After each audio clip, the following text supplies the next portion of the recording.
Good morning. For today's topic, we have radiographic positioning related to positioning terminology or terminologies. So learning objectives for this module. By the end of this lecture, the student will be able to: number 1, define the imaginary planes and body sections. Number 2, describe standard positioning terms. Number 3, list and identify the meaning of specific terms related to movement. Number 4, distinguish between radiographic position, a projection, position, and view.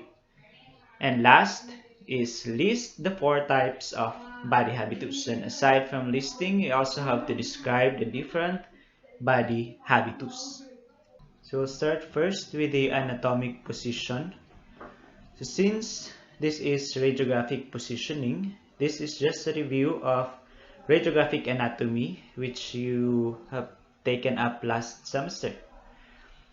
Okay, so the anatomic position, you have here the illustration on the right side of your screen. So a person in the anatomical position is standing erect with the head, eyes, and toes pointing forward, feet together with arms by the side, and the palms are also pointed forward. So the only wrong thing about the illustration is that the feet of the person is not together. Okay, but then the other description, the head, the eyes, the toes pointing forward are correct. Then the arms by the side, then the palms of the hand are pointed forward. So the anatomic position in radiographic positioning is very important because whenever we refer to the different parts of the body, whenever we refer to the different angulation of the central ray, the directional terms, we always refer it to the anatomic position. For example, lateral rotation, medial rotation, proximal, distal, going cephalad, central ray, or caudal central ray.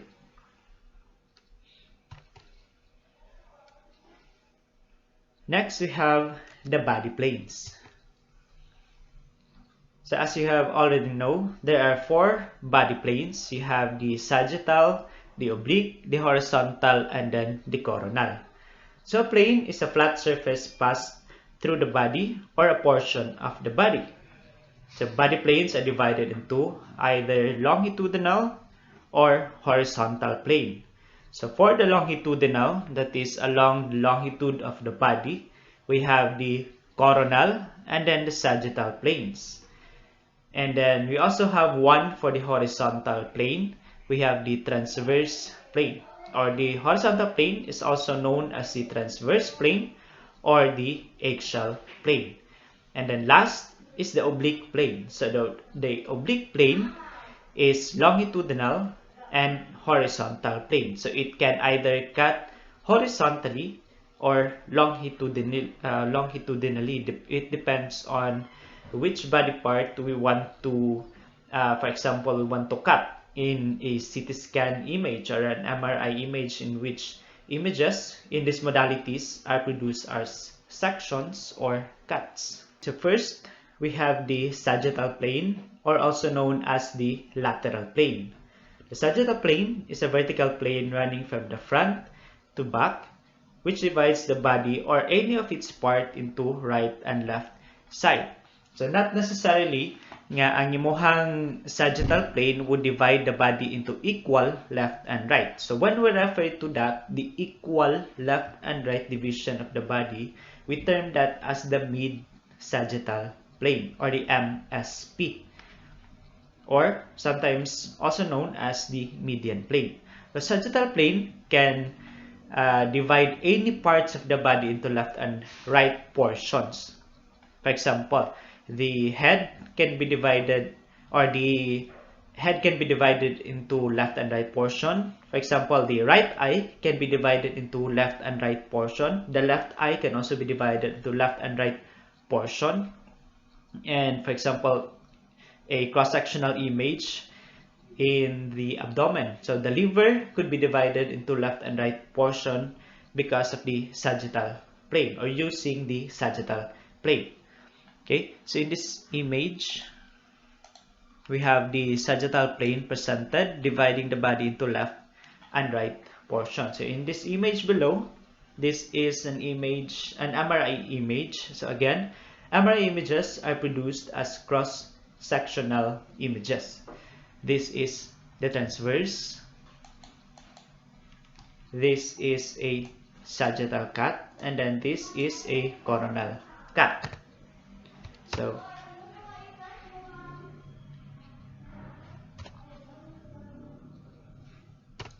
in this image below, the one in the center represents the sagittal cut, or using the sagittal plane to present an image, a cross-sectional image of the body part. Next, we have the median plane. As I mentioned earlier, median plane is also known as the mid-sagittal plane. So the median plane is a sagittal plane to the midline of the body, which divides the body or any of its parts into right and left halves. So the right and left halves also refer to equal left and right portions. For example, the head can be divided into left and right equally. The liver can be divided into left and right sections or equal sections. Okay, so for example, in this image below, you have the letter A at the center, in which the median plane or the sagittal plane cuts the body into an equal right and left portion, in which you can see the cross-sectional image of the head of the patient. You can see the brain of the patient. This is the cerebrum, and then the cerebellum, and then the midbrain. So the midbrain is located on the mid portion, or the central portion of the body. So that means the plane, the sagittal plane, or the cross-sectional image presents the center of the body. So when we relate that towards the other images, that means this section is nasa dire, kanila transverse cut. And then in this portion, the coronal section, dire na siya gikuha. That's why we can see the midbrain, diba? In this portion. Okay. Okay. Again, with the median plane or the sagittal plane. So again, this is the This is the sagittal cut, and according to its description, again, it divides the body into left and right portions. So for example, the red line is the sagittal plane. Okay, so by description, again, sagittal plane divides the body into left and right portions. So we have here the sagittal plane. We have a transverse cross-sectional image. So as we can see, the brain or the head of the patient is divided into the right and left portions. While on the coronal section, the sagittal plane divides the body into right and left portions. So that's the function of the sagittal plane. Okay, so we can divide the body or the parts of the body into left and right portions. So again, median plane should be at the center. Okay, should be at the center. When you say sagittal plane, that is not the mid-sagittal plane. Again, sagittal plane can divide the body into, pwede siya diha. That could still divide the body into right and left portions. Pwede po siya dire dapit nga part, in order for us to divide the body into left and again right portions. Okay. So next, Next, we have the coronal or frontal plane. It is a vertical plane running from side to side, which divides the body or any of its parts into anterior and posterior portions. So we have here the coronal plane, which traverses from side to side of the body, in which it allows the body to be divided into anterior and posterior portion.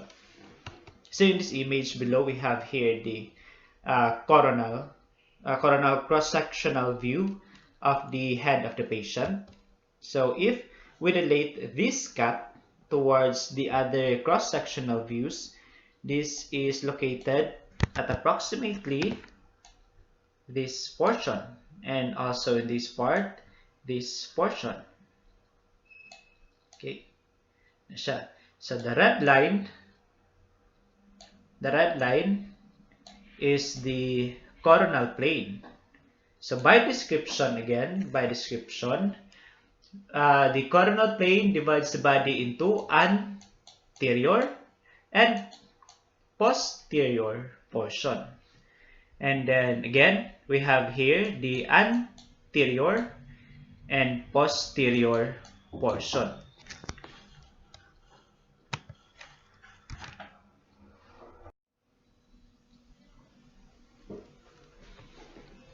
Okay, so next we have, again, this is the coronal or frontal view, frontal cross-sectional image. And then next we have the axial plane or the transverse plane or the horizontal plane. So a horizontal plane that divides the body or any of its parts into upper and lower parts. So we have here the transverse cross-sectional image of the head of the patient, and when we relate the transverse cross-sectional to the other images presented on the right side, we have here for example, since this is part of the lateral brain being the lateral ventricles of the patient being highlighted, so that means that is approximately at this portion. Talagang siyang isunod. Na. Okay. So again, the red line is the plane, the transverse plane, or the axial plane. Okay. So again, the axial plane or the transverse plane divides the body into upper and lower parts or superior and inferior portions. So we have here the transverse plane dividing the head of the patient into superior and inferior portion. Okay, and then we also have here the coronal cut being divided. If ever this is the head of the patient, we can divide using the axial plane. We can divide the body part into its superior and inferior portions. Okay. So last we have the oblique plane. Again, it is both a longitudinal or transverse plane. So pwede siya, for example, in this image, the oblique plane is almost at the transverse plane, or we can also have the oblique plane at a longitudinal niya nga angle. So a plane that is at an angle or slant and is not parallel to the sagittal, coronal, or horizontal plane. So again, parallel, diba? That means, for example, these two lines. 1, 2. This is parallel. For example, this is the, again, this is the, here we get ang linya. This is the sagittal plane. If we have an oblique plane, then yan na siya. That means it is not parallel. Again, the parallel ang yung itsura, kaya na. Yan na ang yung itsura. This is the longitudinal. That means 90 degrees from each other. While the parallel, they traverse at the same plane at the same angle, at the same time. Okay? So oblique again is not parallel with any of the other planes of the body. That includes sagittal, coronal, and the axial or the horizontal plane.